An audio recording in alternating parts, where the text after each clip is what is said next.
Good evening. The coronavirus is the biggest threat this country has faced for decades, and this country is not alone. All over the world, we're seeing the devastating impact of this invisible killer. And so tonight, I want to update you on the latest steps we're taking to fight the disease and what you can do to help. And I want to begin by reminding you why the UK has been taking the approach that we have.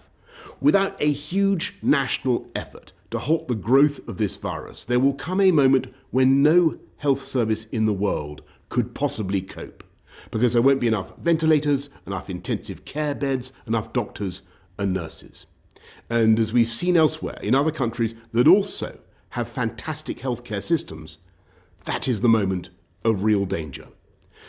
To put it simply, if too many people become seriously unwell at one time, the NHS will be unable to handle it, meaning more people are likely to die, not just from coronavirus, but from other illnesses as well.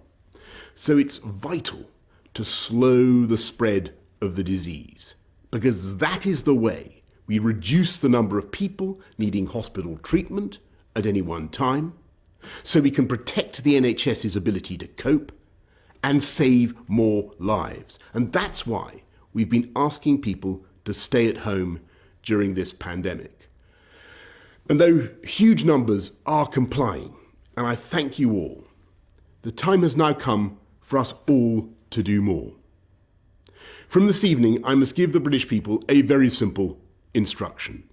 You must stay at home, because the critical thing we must do to stop the disease spreading between households.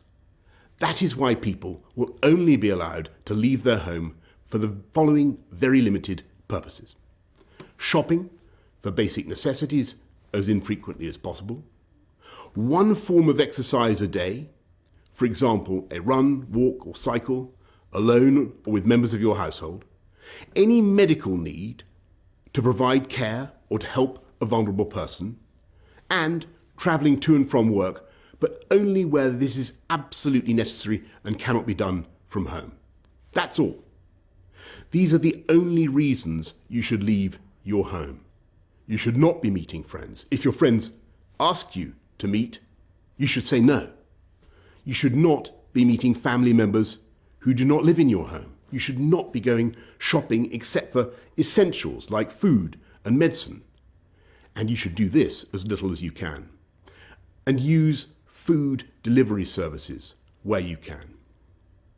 If you don't follow the rules, the police will have the powers to enforce them, including through fines and dispersing gatherings. To ensure compliance with the government's instruction to stay at home, we will immediately close all shops selling non-essential goods, including clothing and electronic stores, and other premises, including libraries, playgrounds and outdoor gyms and places of worship. We'll stop all gatherings of more than 2 people in public, excluding people you live with. And we'll stop all social events, including weddings, baptisms and other ceremonies, but excluding funerals. Parks will remain open for exercise, but gatherings will be dispersed. No Prime Minister wants to enact measures like this. I know the damage that this disruption is doing and will do to people's lives, to their businesses and to their jobs. And that's why we've produced a huge and unprecedented programme of support both for workers and for business. And I can assure you that we will keep these restrictions under constant review. We will look again in 3 weeks and relax them if the evidence shows we are able to. But at present, there are just no easy options. The way ahead is hard, and it is still true that many lives will, sadly, be lost. And yet it is also true that there is a clear way through. Day by day, we are strengthening our amazing NHS with 7,500 former clinicians now coming back to the service. With the time you buy, by simply staying at home, we are increasing our stocks of equipment. We are accelerating our search for treatments. We're pioneering work on a vaccine. and we are buying millions of testing kits that will enable us to turn the tide on this invisible killer. I want to thank everyone who is working flat out to beat the virus. Everyone from the supermarket staff to the transport workers to the carers to the nurses and doctors on the front line. But in this fight, we can be in no doubt that each and every one of us is directly enlisted.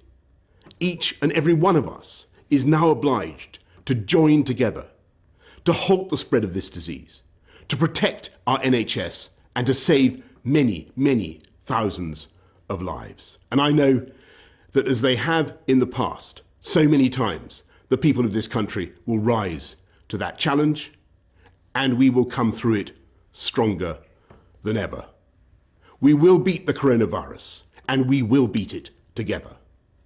And therefore, I urge you at this moment of national emergency to stay at home, protect our NHS and save lives. Thank you.